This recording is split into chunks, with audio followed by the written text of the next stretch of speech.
여러분은 혹시 이런 말을 들어본 적이 있습니까? 너는 왜 이렇게 예민해?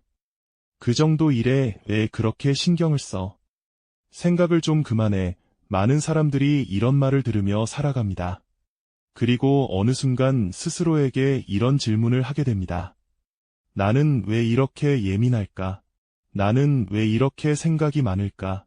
다른 사람들은 아무렇지 않은 일에 왜 나는 이렇게 크게 흔들릴까?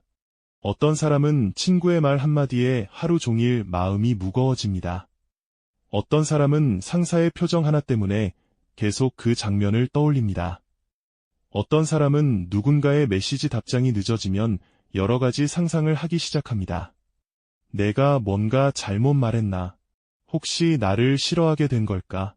내가 이상하게 행동했나? 그리고 그 생각은 쉽게 사라지지 않습니다. 머릿속에서 계속 반복됩니다. 많은 사람들은 이런 모습을 보고 이렇게 말합니다. 너는 너무 예민하다. 너는 생각이 너무 많다. 마음을 좀 편하게 가져. 하지만 여기서 중요한 질문이 하나 있습니다. 정말 이것이 단순한 성격 문제일까요? 최근 뇌과학 연구에서는 이 질문에 대해 조금 다른 답을 제시하고 있습니다. 우리 뇌에는 편도체라는 구조가 있습니다. 편도체는 감정과 공포를 담당하는 뇌의 핵심 시스템입니다. 쉽게 말하면 우리 뇌 속에 있는 위험 감지 센서입니다. 원래 이 시스템은 인간에게 매우 중요한 기능을 합니다. 수만 년 전 인간이 자연 속에서 살아가던 시절을 생각해 보겠습니다. 숲속에서 무언가 움직이는 소리가 들립니다. 풀숲이 갑자기 흔들립니다. 그 순간 우리의 뇌는 빠르게 판단해야 합니다. 저것이 바람일까? 아니면 포식자일까? 이때 편도체는 즉시 경보를 울립니다. 심장은 빨리 뛰기 시작합니다. 근육이 긴장합니다. 호흡이 빨라집니다. 이 반응 덕분에 인간은 도망치거나 싸울 준비를 할 수 있습니다. 즉 편도체는 인간이 살아남기 위해 만들어진 생존 시스템입니다. 문제는 현대 사회입니다. 현대 사회에서는 실제로 사자를 만날 일은 거의 없습니다. 하지만 우리의 뇌는 여전히 과거와 같은 방식으로 작동합니다. 예를 들어 이런 상황입니다. 회사에서 상사가 무표정한 얼굴로 지나갑니다. 친구가 메시지를 읽고 답장을 하지 않습니다. 회의에서 내가 한 말에 아무도 반응하지 않습니다. 이때 편도체가 반응합니다. 위험 신호를 감지하기 시작합니다. 그리고 우리 머릿속에서는 이런 생각이 떠오릅니다. 내가 뭔가 잘못했나? 나를 싫어하는 건 아닐까? 사람들이 나를 이상하게 생각하는 걸까? 이런 생각이 바로 사회적 위협에 대한 반응입니다. 인간에게 사회적 관계는 매우 중요합니다. 원시 시대의 집단에서 배제되는 것은 곧 생존의 문제였습니다. 그래서 우리의 뇌는 사람들의 반응에 매우 민감하게 설계되어 있습니다. 그런데 어떤 사람들은 이 시스템이 조금 더 민감하게 작동합니다. 이 사람들은 작은 변화도 빠르게 감지합니다. 표정의 변화, 말투의 변화, 분위기의 변화 같은 것들을 누구보다 먼저 알아차립니다. 그리고 그 정보가 머릿속에서 계속 분석되기 시작합니다. 저 말의 의미가 무엇일까? 저 표정은 왜 나왔을까? 저 상황에서 내가 다른 말을 했어야 했을까? 이렇게 생각이 계속 이어지면서 마음이 점점 무거워집니다. 많은 사람들이 이 상태를 예민함이라고 부릅니다. 하지만 뇌과학적으로 보면 이것은 단순한 성격 문제가 아니라 편도체 반응의 민감도 차이일 가능성이 있습니다. 즉 어떤 사람들은 위험 감지 센서가 조금 더 강하게 작동하는 것입니다. 여기서 흥미로운 사실이 하나 있습니다. 예민한 사람들은 단점만 있는 것이 아닙니다. 실제로 심리학 연구에서는 이런 사람들을 높은 감수성 성향을 가진 사람이라고 부릅니다. 이 사람들의 특징은 다음과 같습니다. 공감 능력이 높습니다. 타인의 감정을 잘 읽습니다. 분위기를 빠르게 파악합니다. 창의성이 높은 경우가 많습니다. 그래서 예술가나 작가, 디자이너, 상담가 같은 직업에서 이런 성향이 많이 나타납니다. 즉, 예민함 자체는 문제가 아닙니다. 문제는 예민함이 통제되지 않을 때입니다. 예민한 뇌는 쉽게 피로해집니다. 왜냐하면 계속 정보를 분석하기 때문입니다. 사람의 말, 표정, 분위기, 과거 상황 같은 것들을 동시에 처리하려고 합니다.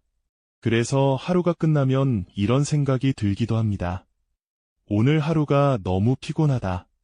사람들과 이야기만 했는데 왜 이렇게 지치지? 이것은 실제로 뇌가 많은 에너지를 사용했기 때문입니다. 여기서 또 하나 중요한 사실이 있습니다. 많은 사람들이 예민함을 줄이기 위해 이렇게 말합니다. 신경 쓰지 마, 생각하지 마, 마음을 편하게 가져. 하지만 이런 조언은 대부분 효과가 없습니다.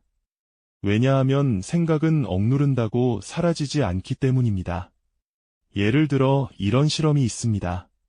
사람들에게 이렇게 말합니다. 지금부터 절대 흰곰을 생각하지 마세요. 그 결과 대부분의 사람들은 오히려 흰곰을 더 많이 떠올립니다. 이것을 심리학에서는 아이러니 효과라고 부릅니다.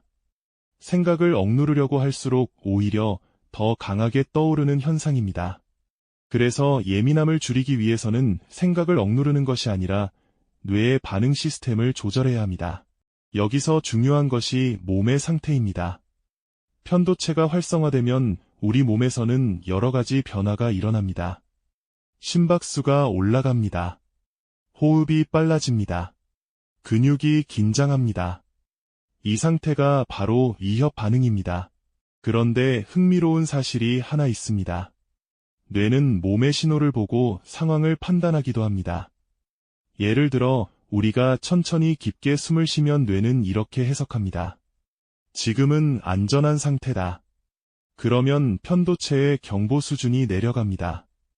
이 원리를 이용하면 우리는 비교적 빠르게 긴장을 줄일 수 있습니다. 가장 간단한 방법은 숨을 길게 내쉬는 것입니다. 숨을 들이쉬는 것보다 내쉬는 시간을 길게 합니다.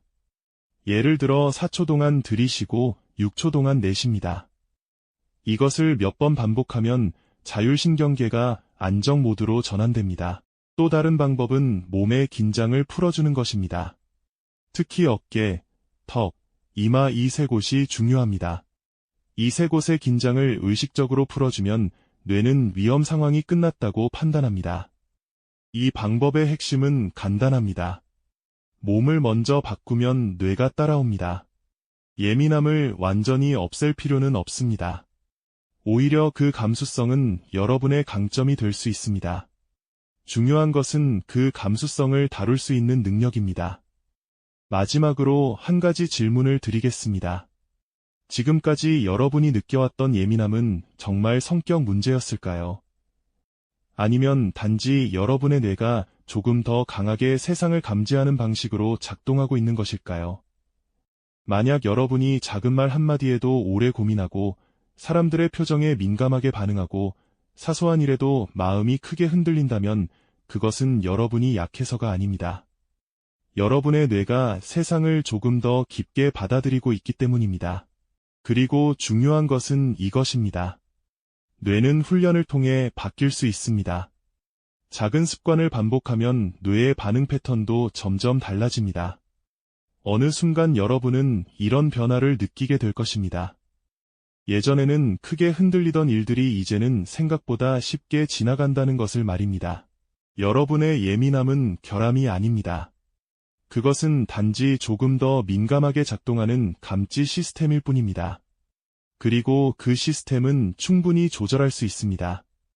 오늘 영상이 여러분에게 도움이 되었다면 좋아요와 구독을 눌러주시고 다음 영상에서는 불안을 만들어내는 뇌의 메커니즘과 생각이 멈추지 않는 이유에 대해 더 깊이 이야기해 보겠습니다. 감사합니다.